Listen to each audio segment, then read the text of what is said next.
it isn't the most popular tablet on the planet like Apple and Samsung. But I managed to find one anyway through eBay, so feel free to go and check out, look there for one of your screens. Looking at the launcher it comes with, it's called Launcher 3, and it's developed by Lenovo, of course, and it's their own personal one. It's really, really simple, not much. It's nice and smooth. However, when you go into the app drawer, you can see that. Well, I don't know if you can see it, but it's slightly delayed, and I don't know how to explain it. But that's just because I'm really precise on this. This is the only downside. So if I would get it, or if I would get it if I was you, I would put a different launcher on it, as this one isn't the smoothest one, let's say. But apart from that, it does its job perfectly. Going into the settings, we can here see. Oh wait, the light is pretty strong. I'll just turn that down. There we go. And then, as we can see here in the settings, it's got a nice. Oh God, what am I doing here? It's got a nice layout here, so it's the same in portrait. But yeah, I'll keep it in landscape anyway. But as you can see here, it's got all the essentials like LAN, Bluetooth, Ethernet data usage. And then if you go to the home, here you can choose your launcher. So that's it. Now it's already a bug because it isn't selected. But if you select it, it doesn't really change anything. But that's just something you should know. It's got slight glitches now and then, but it's still being updated pretty frequently, so it's not too bad. Something about the display, it's got nice additional things. It's got mirror vision where you can change every single, the color, temperature, the sharpness of your screen, so you can kind of customize that a bit. The brightness level, I've heard a lot of complaints about it because, on full, it's amazing if if it's a sunny day and you don't want to get all that reflection of yourself while you're watching a movie. But if you turn it down to the lowest, you can't see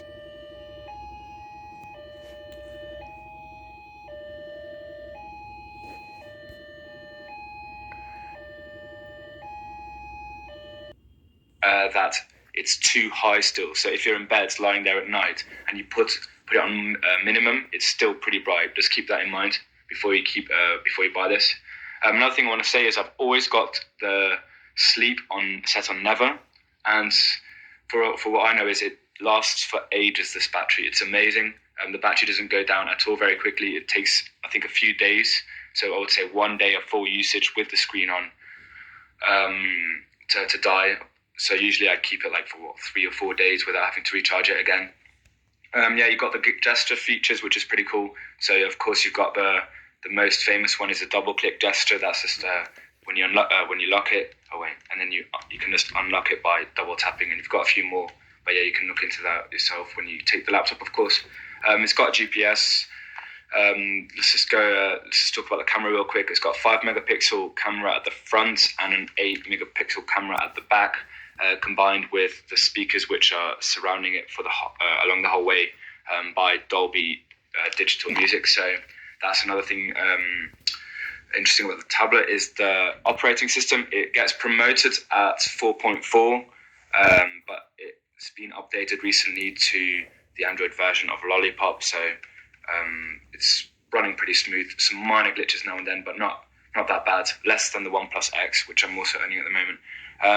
Here we have the details of the CPU. It's got a quad-core 1.7 at 1.7 gigahertz processor. Unfortunately, it is a MediaTek, but that explains why it's such a cheap tablet. I only paid €190 for it, even though it looked just as good as its competitors, which were at €300-400.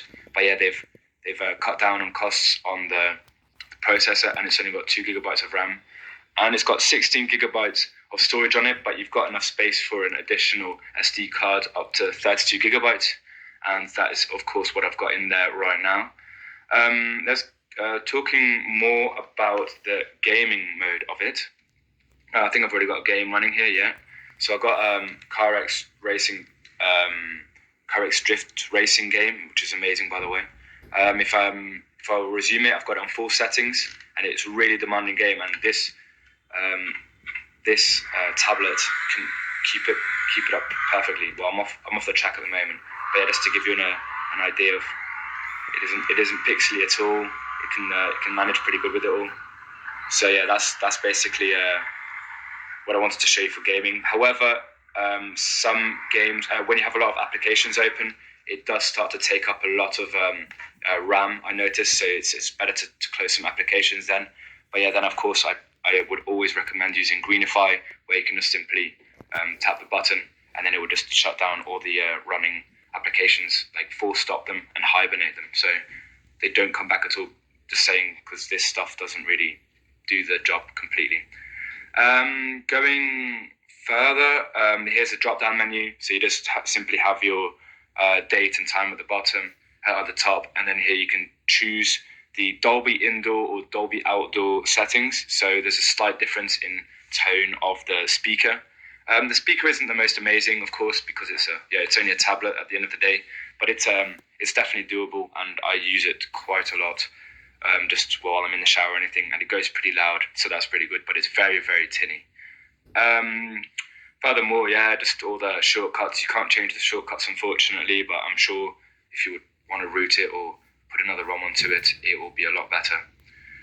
Just trying to think of what else I should mention. Oh yeah, it comes with the Dolby Atmos software to change the speakers a lot, actually. So you can make a sound virtualizer, dialogue enhancer, volume leveler. You've got all these extra settings, which are pretty cool to play with. It comes with a lot of bloatware, SyncIt HD, as you can see here, and it's got a few other ones, but I've disabled most of my apps in the settings. I'm just going to have a look at which ones I've disabled, because I think they're pretty important to show, because you guys will be having it. So it's got all the usual ones, but here the Share It one at the bottom, that's another piece of bloatware. And yeah, so you can schedule the power on and off right there, and I'm just going to autofocus this now. There we go. Should have done that a long time ago, sorry. And then yeah, we've got a lot more stuff here. Oh yeah, I need to mention one more thing. The Wi-Fi connection on this thing is very, very dodgy. That's the biggest downside of this tablet, I would say. For some reason, the signal is really weak and it drops out quite a lot. And my phone down in the kitchen of my house or apartment would have 4 bars, and this one would only have 2 or 3. So it's not the best wireless signal, but if you keep it close to the router, you can easily download movies, etc. However, I saw online that you can buy a Ethernet adapter to micro USB for this tablet, so you can actually even plug an Ethernet cable into it, as you can see here. Please insert USB Ethernet adapter. So it's got some really cool features, and I would 100% recommend it just because of this beautiful screen. I'm not promoting for Lenovo, don't worry, but I did a lot of research before I bought a tablet, and I didn't want to spend a fortune on it.